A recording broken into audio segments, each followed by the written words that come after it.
Hello, everybody.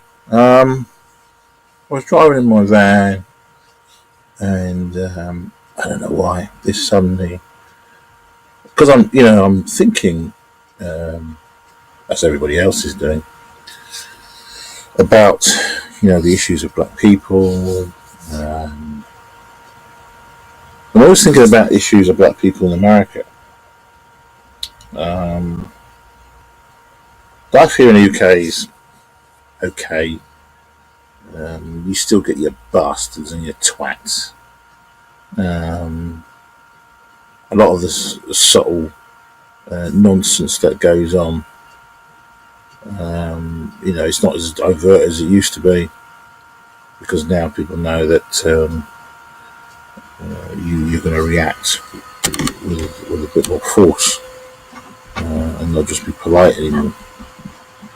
But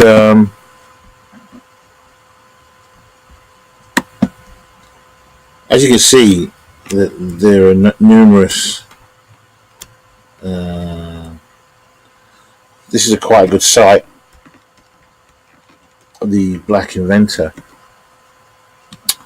because I was thinking that where have all the black inventors gone? As you can see, there are quite a few, and they seem to sort of be around the 18th century right through to the 50s and 60s. But we've not seen any, as far as I know, anything really come out of for black people in the last few years, 10 or 20 years. What's the reason for this? Is it lack of imagination, bad schooling? It's something we need to explore because we're not getting anywhere, or America's not getting anywhere.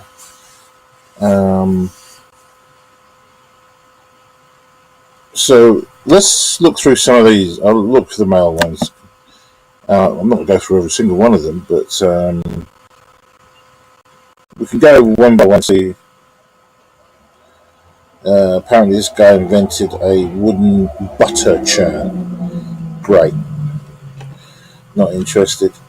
This guy here, Andre Rebucus. What the bloody hell is that? I'm not going to bother pronouncing. Invented an early version torpedo. Very interesting. I'll look at that. This guy here, Andrew Beard, created the Jenny coupler. This guy here, Benjamin Banneker, astronomer who developed an almanac. This guy here, Benjamin Bradley, created a steam engine for warships. Okay. Well, hasn't got very far.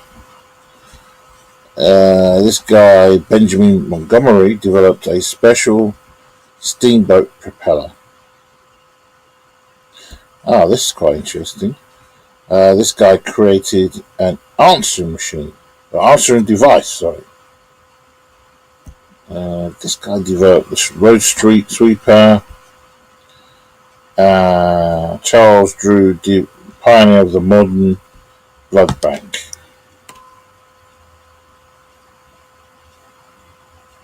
So there's quite a few things here that this guy here apparently invented the potato chip. Really?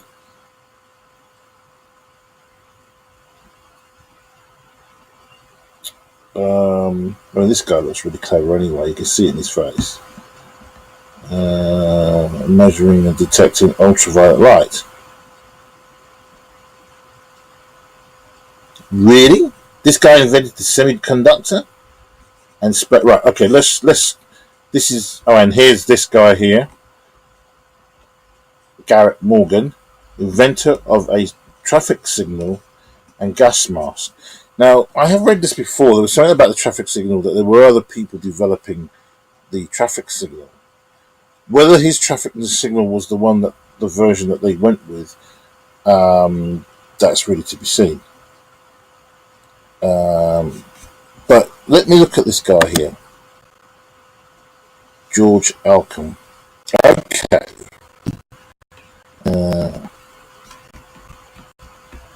It's very interesting. Okay. Pioneer in the field of aerospace and semiconductor devices. A noted academic and administrator, George Edward Alcon Jr. is a noted pioneer in the field of semiconductors devices and one of the top inventors in the field of aerospace. Okay. Born 2nd of 1940 in Indianapolis, Indiana. George was the son of Letta and George Alcon Sr., an auto mechanic. Both parents promoted the virtue of education of George and his younger brother, Charles. George was an excellent student in high school and entered Occidental College in Los Angeles, California, on an academic scholarship. He was a remarkable athlete and received fraternity letters in baseball and football. He also granted with honors with a degree in physics in 1962 and followed this by enrolling in the nuclear physics program at Howard University. He completed his master's work in 1963. This is the thing. Black people seem to be, at some point, really, through in America, have had good education. Was this education better when the races were separate, or is it better now? I don't think so.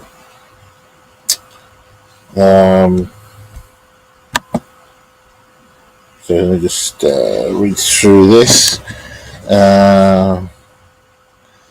He obtained work during the summer. Let me see if I can increase this the text on here, because I really find it difficult.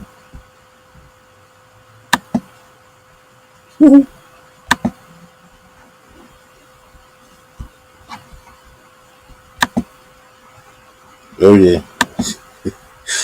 This is going everywhere. Totally ate shit. There we go.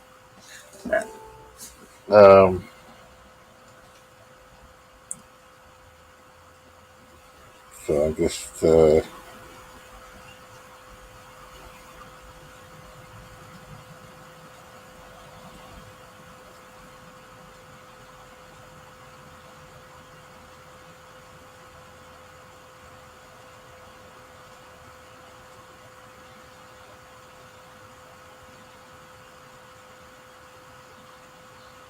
invoice was signed off and passed to finance for payment receipt. Here we go. Sorry, I was just saw an email come in. George, he was an excellent student. Okay.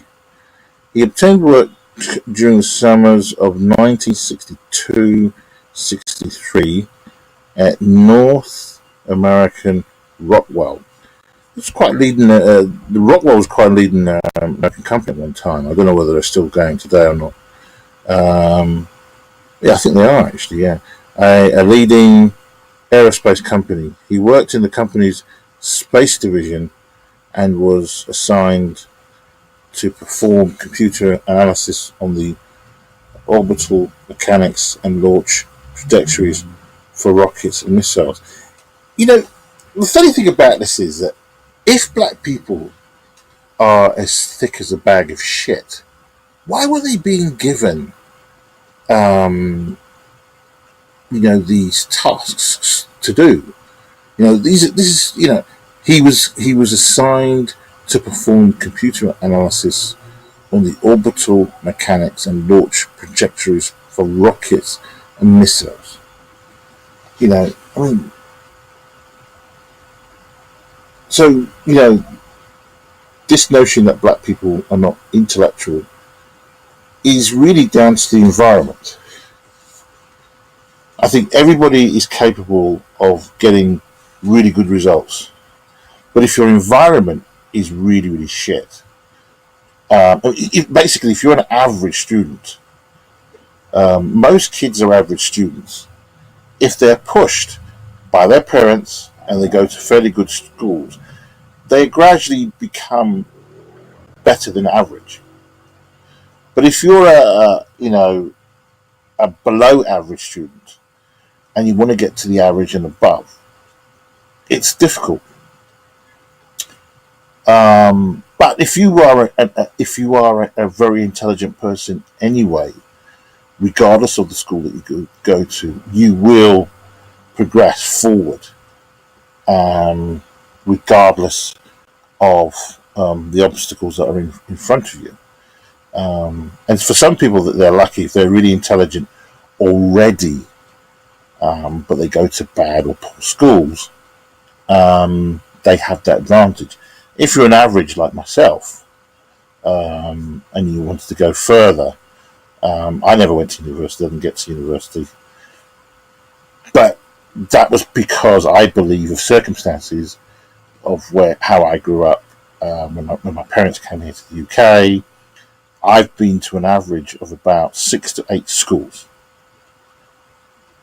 from the age of the age of 5 or 6 right through until I left school at 16, 17, because my parents travelled around the UK. I can remember at least 2 schools when I left one school when I was 14, so 13 or 14, and then it was a very good ex-public school, then went to another school because it was closer, and that was in secondary school. So that was already 2 schools I'd already moved to within a span of a couple of years. I then had gone to at least 2 primary schools, at least. So there is already 4. But I do remember another school, 5.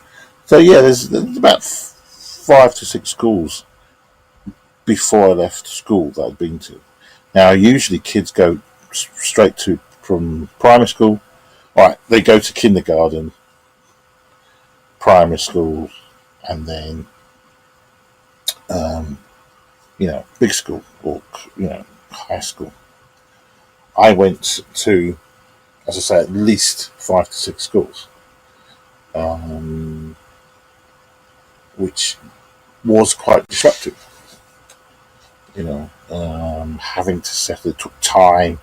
I remember when I went to my second school, it took me a few months actually, to get used to new students. I was about, I think I was about 14. Yeah, because so 13 and a half, 14. I moved mid-term to another school, which was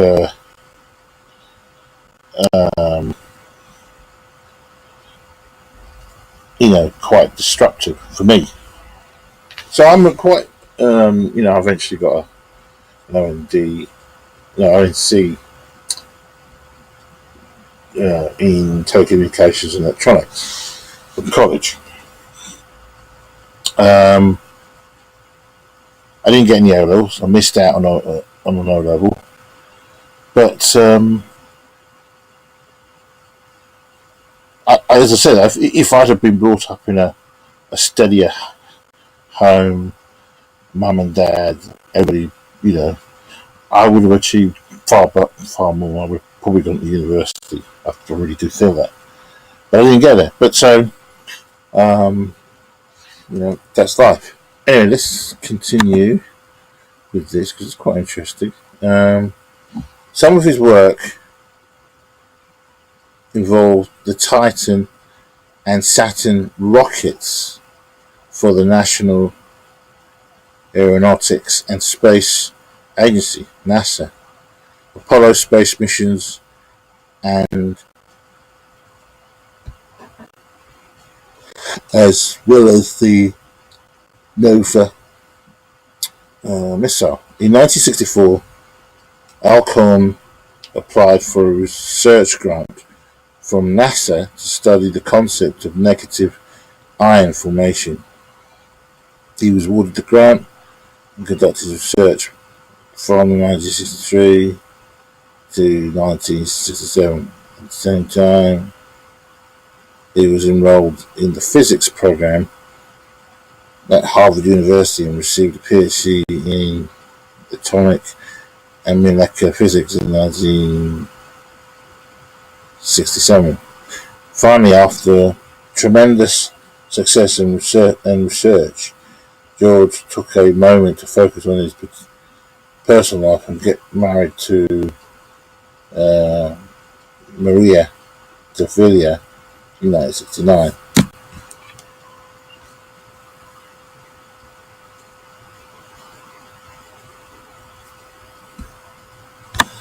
Yeah, so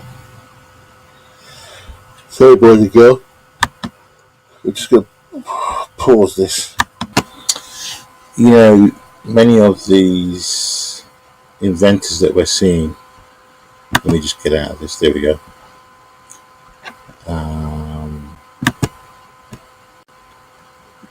This is not taught in schools. Black inventors. I mean, one of the most prominent ones, let me see if I find him here, the inventor of the resistor, which is as important as the inventor of the transistor. This guy here developed refrigeration systems for trucks. Fantastic. Let's see if we can find him. This guy here measuring detected ultraviolet lights. This guy here, semiconductor and aerospace innovator. We'll have a look at that in a minute. This gentleman here, inventor of a traffic signal, and probably the most important thing that saves firemen and people working with mines, the gas mask. This is, I didn't know about this until about 5-10 years ago. Never heard this. No, nothing. This is taught in school. Nothing.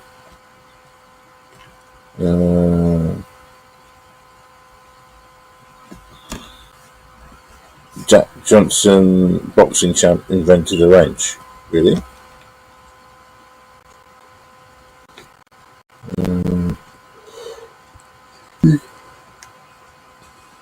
This guy here created the affordable electric microphone.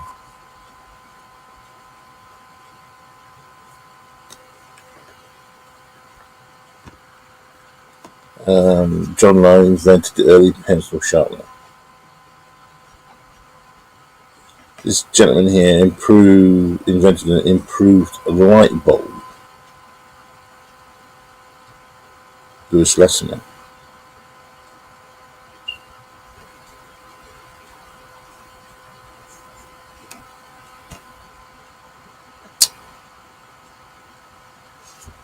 This guy here invented the Super Soaker toy. Extraordinary.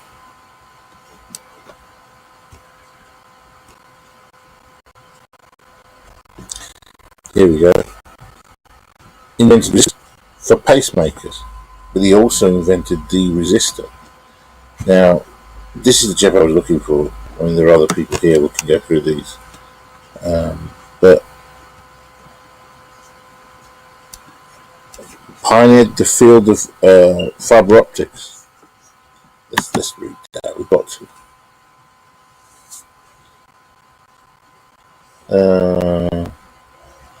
Thomas, whatever his name was, born in Kenya, whatever it is, Kenya in 1950. His father, J.K. Manshaw, was a businessman who shipped cocoa products to chocolate manufacturers in France. Thomas was an exceptionally bright boy. He entered to read papers at the early age and came from French. He often conversed French with his father's business associates. He went on to twice win the national team France. In 1968, what did he win? Went on to win what? Jesus Christ. Is it received his education at the boys' school in Cape Coast, excellent student, particularly in science and maths. Received a scholarship in study chemical engineering at the University of Science and Technology in Ghana. An honours student, he graduated in 1974 and was honored a fellowship from the French government to study chemical engineering at the University of Science and Technology in Montpellier, France. While enrolled at USTL, he took part in a program at the Massachusetts Institute of Technology, MIT, and received a certificate in modeling and simulation of chemical processes from the university in 1977. A year later, he graduated with a PhD. Now, I'm not interested in all that palaver. What I'm interested in is what did he produce. One of his projects was to... Well, here we go. In 1990, Thomas travelled to the United States, where he took a job with Air Products and Chemicals in Allentown, Pennsylvania. He was a research engineer in the chemical group division. One of his projects was to observe the processes in the something action of polyvinyl alcohol process improvement precision division. The process included injecting a PVAC, a polymer having a high resistance to flow, with a catalyst inside a thin film reactor which used a moving blade system. The resulting mixture would end up on a moving belt where it would cure into a white slab of polymer alcohol, polyvinyl, later cut into smaller pieces. A problem occurred when the mixture was of poor quality. As the result, polyvinyl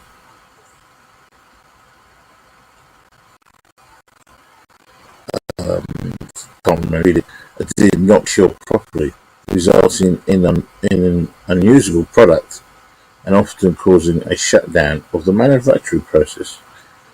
This particular bloke, after long research and an innovative use of high-tech video equipment, was able to determine that when the centers of the vectors during the mixture process often trap poorly mixed reactants, allowing them to proceed into the moving belt.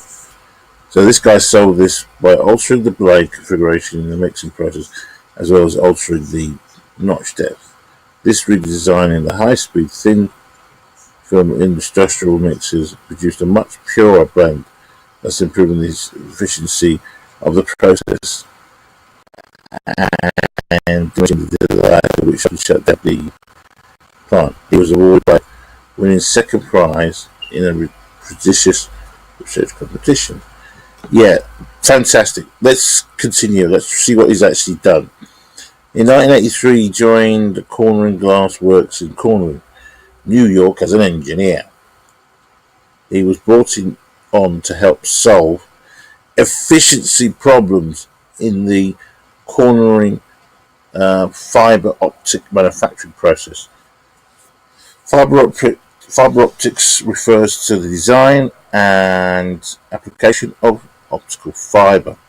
Optical fibers refer to glass or plastic fiber which light travels, usually information.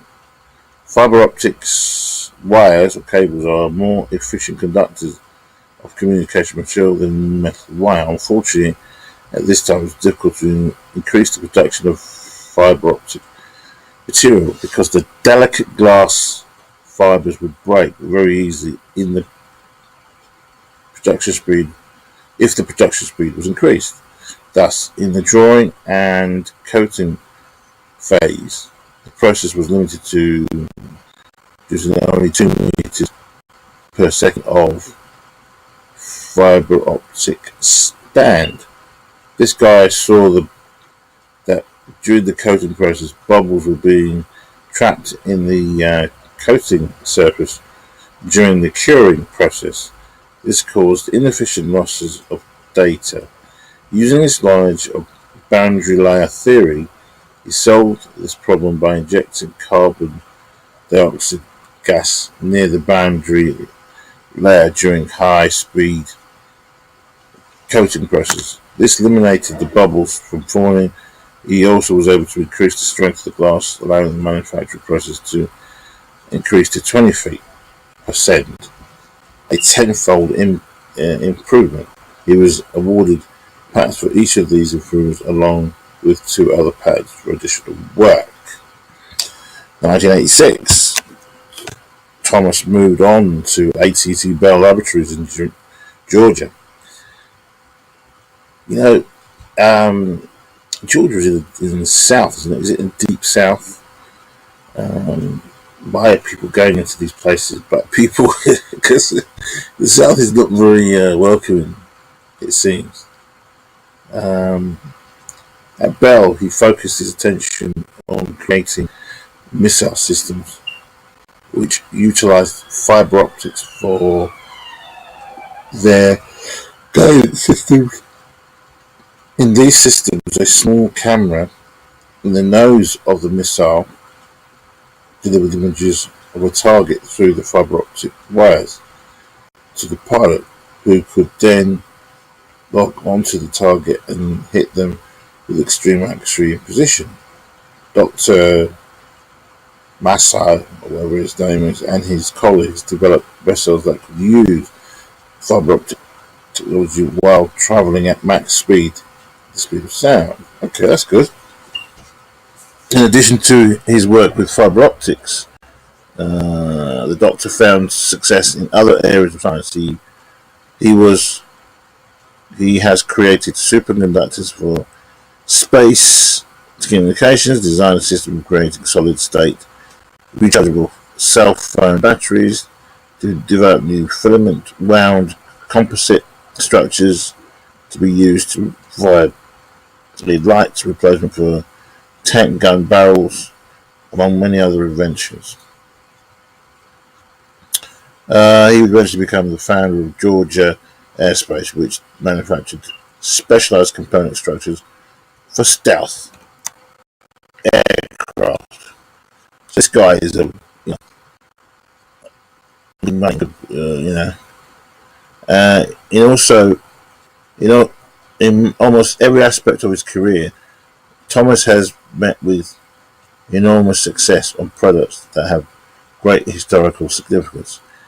He has worked for private industry as well as for Department of Energy and the Department of Defense, and has been awarded 7 patents. He has also received awards and recognition for the high tech from the high tech community, including Corner Glass Works, an Outstanding Contributor Award for Innovation in Fibre Optics in 1985. AT&T Bell Laboratories High Performance Award 1988, and other awards as well, which is great. And that's good for us black people, because there is that.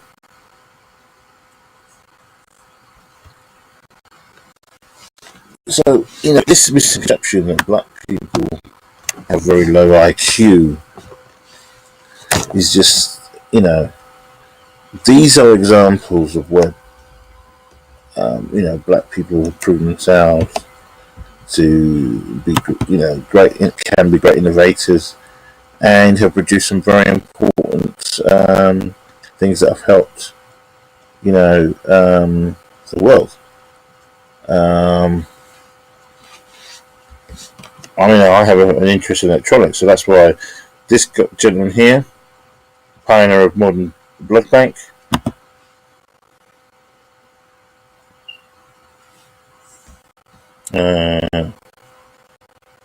Charles Drew was born June 3rd, 1904.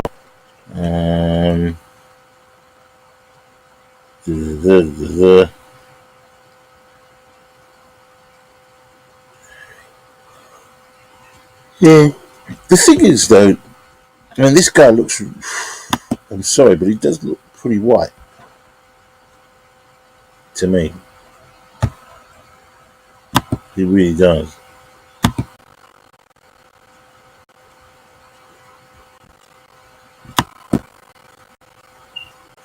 He just doesn't look. And that's probably why I was able to succeed. He's a black person or of black origin.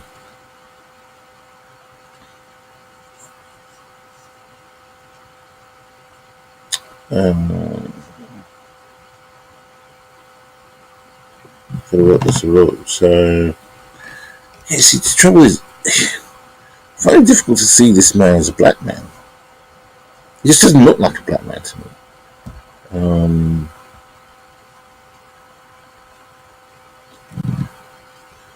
But hey, not complaining. And he was the first to produce, blood banks, which are now used across the whole world now.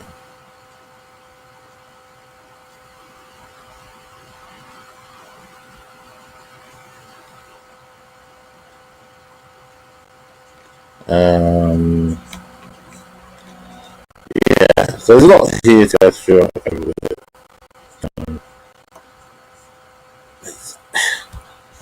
Yeah, this guy just looks to me, just doesn't look black. Just does not look black. Yeah, there you go.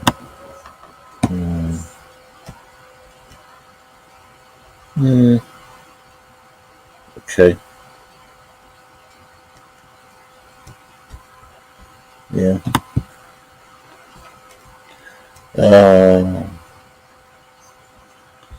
And then one about blood bank. So, yeah, it's cool. So, yeah. But what can we do to inspire children, black children, boys and girls, that you are not stupid? You are not stupid, like people try to make out. I mean, these are inventors here, male inventors. Let's look at the female ones.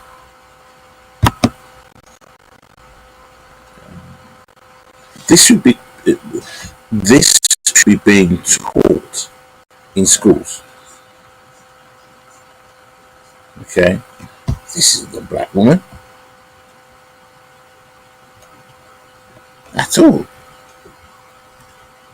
There's not many black female inventors here, but this was the first, apparently the first female millionaire, black or white, Um, and actually, these two ladies are quite clever. Very clever. These two. Let me just click on this lady because to me, she doesn't look like a. It's read this woman. She was a school teacher. They were in Washington in 1888. And she doesn't look like a black woman.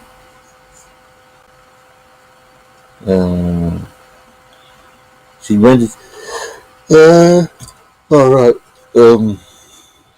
She received a patent for an invention she called a gong and signal chair for hotels. A chair, as she stated in her patent application, will reduce the expenses of hotels by decreasing the number of waiters and attendants, and to add to the convenience and comfort of guests, and to avert the necessity of hand clapping or calling aloud obtain services of pages. The system worked by pressing a small button on the back of a chair, which would relay a signal to a waiting attendant. At the same time, the light would illuminate on the chair, allowing the attendant to see which guest was in need of assistance. The system was adopted and installed within the United States of Representative and was the precursor of the method used today on airlines to signal stewardesses. Okay, yeah, alright, fair enough. This was the second black woman to receive a patent. Okay.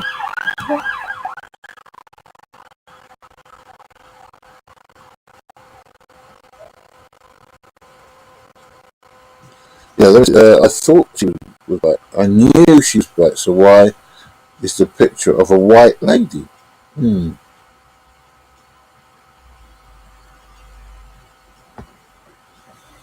Right, okay. This is the explanation. It is the picture of. It's not a picture of a white lady. It's of her. She just looks light skinned in the photo. So obviously, it showed the mixing of black people and white people. So what can be done to inform children, especially boys? Look at these inventors, man. Get off your ass and stop blaming these guys. Lived in quite horrendous times. Really, they could have been kidnapped and had at any point.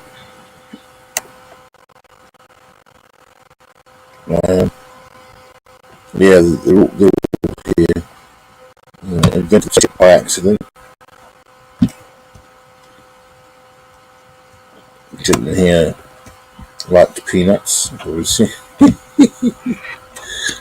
And so we need to do something